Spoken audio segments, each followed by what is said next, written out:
வணக்கம் கைஸ், நேற்று வச்ச பாக்கி தாங்க இன்றைக்கி எடுக்க வந்திருக்கேன். பார்த்தீங்கன்னா குச்சிக்காலுக்கு வந்து சிங்கிள் வேறு டபுள் வேறையாக வந்து பார்த்தீங்கன்னா எடுத்துகிட்ருக்கேன். ஸோ சிங்கிள் வந்து இல்லை நம்ம எடுக்கிறது, இப்போ வந்து பார்த்தீங்கன்னா டபுள் எடுத்துகிட்ருக்கோம். ஸோ ஆல்ரெடி வந்து பார்த்தீங்கன்னா நேற்றே வந்து ஃபுல்லாக எடுக்கிறதா இருந்துச்சு. ஸோ வந்து ஃபுல்லாக எடுக்க முடியல. இன்றைக்கி வந்து நேற்றே பாதி எடுத்துட்டோம். இன்றைக்கி இருக்கிற பாக்கி பாதி வந்து இன்றைக்கி எடுக்க வந்திருக்கோங்க. வாங்க எப்படிலாம் எடுக்கிறோம் அப்படின்னு சொல்லிட்டு பார்க்கலாம். காலையில் வேலை ஸ்டார்ட் பண்ணுறது வந்தாச்சுங்க. நல்ல ஒரு கிளைமேட்டு. 8 மணிக்கிட்ட ஆகுது. ஸ்னோலாம் எதுவும் இல்லைங்க. ஒரு நாளைக்கு முன்னாடி தான் நல்லா ஸ்னோவாக இருந்துச்சு. இந்த இடத்துல வந்து பார்த்தீங்கன்னா ஏற்கனவே வந்து மல்லிகைப்பூ தோட்டம் மல்லிகை போய்க்கிறதுக்காக வந்து பார்த்தீங்கன்னா கால் போட்டிருக்காங்க. அதனால் வந்து பார்த்தீங்கன்னா அந்த லேயர் வந்து பார்த்தீங்கன்னா ஒரு சில சைட்டில் வந்து சின்னதாக இருக்குது, ஒரு சில பக்கம் வந்து பார்த்தீங்கன்னா அகலம் அதிகமாக இருக்குது. ஸோ அதனால் வந்து பார்த்தீங்கன்னா உடச்சி விட்டு எடுத்துகிட்டு போனாங்க. ஸோ அதனாலே உடைக்கிற டைம் கொஞ்சம் அதிகமாக வரும். ஸோ சைட்டுக்காரன்ட்டு சொல்லிட்டேன். ஸோ ஓகே, அதெல்லாம் ஒன்றும் பிரச்சனை இல்லை அப்படின்னு சொல்லிட்டாங்க.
இந்த லைன் இருக்குது பார்த்தீங்களா, இது எல்லாமே வந்து பார்த்தீங்கன்னா நேற்று செஞ்ச ஒர்க்குங்க.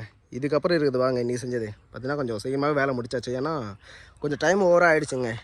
இல்லைனா இவ்வளோ டைம் வந்து வராது. ஏன்னா ஒரு மாதிரி பில்லு ரொம்ப அதிகமாக இருந்துச்சு. அது வந்து எடுத்து மூடுறதுக்கே வந்து பார்த்தீங்கன்னா ஒரு மாதிரி ரொம்ப டைம் ஆகிடுச்சுங்க. அது மட்டும் இல்லாமல் மண் ரொம்ப சூப்பரான மண். ஸோ வந்து பார்த்தீங்கன்னா ஈஸியாக நம்ம உடச்சி சீக்கிரமாக வேலை முடிச்சா போயிருக்கலாம். பில்லு ரொம்ப அதிகமாக இருந்தனால தாங்க ஓவராக டைம் ஆகிடுச்சு. ஸோ இதே மாதிரி வேலை இன்னும் கழிச்சு நல்லாயிருக்கும். வேலை ஃபுல்லாக முடிஞ்சதுங்க. கிட்டத்தட்ட பார்த்தீங்கன்னா ஒரு 3 மணி நேரம் ரொம்ப ஒரு மாதிரி ஸ்பீடாக அடிச்சுட்டே வந்துட்டேன். ஏன்னா வேறு வேலை இருக்குது, ஸோ சீக்கிரமாக முடி அப்படின்னு சொல்லிட்டு ஓனர் சொன்னார். ஸோ அதனால தான் கொஞ்சம் சீக்கிரமாக அப்படியே எடுத்துகிட்டு வந்துட்டேன். ஒரு லைன் வந்து பார்த்தீங்கன்னா அங்கே சின்னதாக ஒரு பிட் ஒன்று பார்த்தீங்கன்னா அந்த லைன் மட்டும் கொஞ்சம் எக்ஸ்ட்ரா வந்துருக்குதுங்க. ஸோ நம்ம எடுத்து வந்த லைனு கரெக்டாக வந்து பார்த்தீங்கன்னா ஒரு 4 அடி 5 அடி அகலத்தை வந்து பார்த்தீங்கன்னா ஃபுல்லாக எடுத்துகிட்டு வந்தேன். இந்த லைன் வந்து பார்த்தீங்கன்னா ஒரு கால் மட்டும் சின்னதாக ஒரு கால். ஸோ அந்த ஒரு கேப் மட்டும் வந்துச்சு. ஸோ எக்ஸ்ட்ரா வந்திருக்கு. வாங்க அடுத்த சைட் எங்கன்னு பார்க்கலாம். மேலே ஏற போகிறேன். இந்த பக்கம் ஓடை இருக்குது. இந்த பக்கம் பார்த்தீங்கன்னா ஒரு சின்ன ஒரு கேப்புங்க. இந்த கேப் வழியாக தாங்க இப்போ வந்து மேலே ஏற்ற போகிறேன். இறக்குறதும் அப்படி தான் இறப்பேன். இந்த பக்கம் லெஃப்ட் சைடு வந்து பார்த்தீங்கன்னா கையை வச்சுட்டு அப்படியே ஒரு பக்கம் ட்ராக் மட்டும் தூக்கிட்டு இன்னொரு பக்கம் ட்ராக்காக அப்படியே வந்தேன்.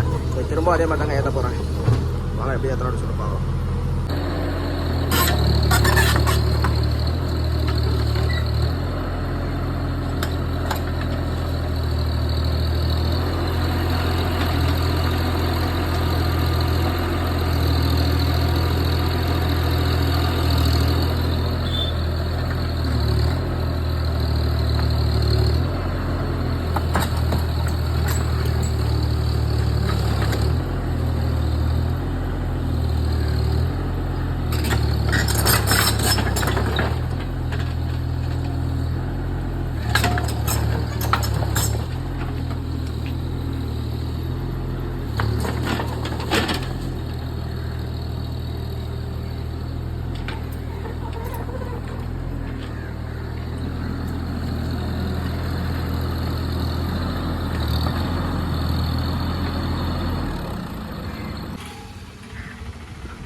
இங்கே தாங்க இறக்குனது, வேறு எங்கேயும் இறக்குற இடம் இல்லை.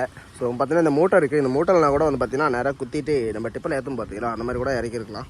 ஸோ அது மாதிரி வந்து பண்ண முடியல. ஸோ வந்து பார்த்தீங்கன்னா இந்த பக்கம் ஓட இருக்குது. அதனால் ஃபஸ்ட்டு இறங்கும்போது பார்த்தீங்கன்னா இந்த பக்கம் தான் ஒரு ட்ராக் பிடிச்சிட்டு நான் கரெக்டாக ஸ்லோவாக பிடிச்சி இறக்கிருந்தேன். ஸோ நல்லா இருந்துச்சு. இறங்கும்போது வந்து பார்த்தீங்கன்னா ஒன்றும் பிரச்சனை இல்லை. ஸோ திரும்ப ஏறும்போது தான் கொஞ்சம் ஒரு மாதிரி கஷ்டமாக இருக்கும், ஏறுமா இல்லையா அப்படின்ற மாதிரி ஒரு டவுட்டாக வந்தேன். ஏன்னா பக்கத்தில் தென்னை மரம் இருக்குது, ஸோ பாக்கு மரமும் இருக்குது, ஏதாச்சும் இடிச்சுன்னா விழுந்துடும். ஸோ அதனால் வந்து பார்த்தீங்கன்னா ஓரளவுக்கு எடுத்துட்டேங்க மேலே. ஸோ கொஞ்சம் ஈஸியாக தான் இருந்துச்சு, நல்ல ஒரு டாஸ்க்காக தான் இருந்துச்சு.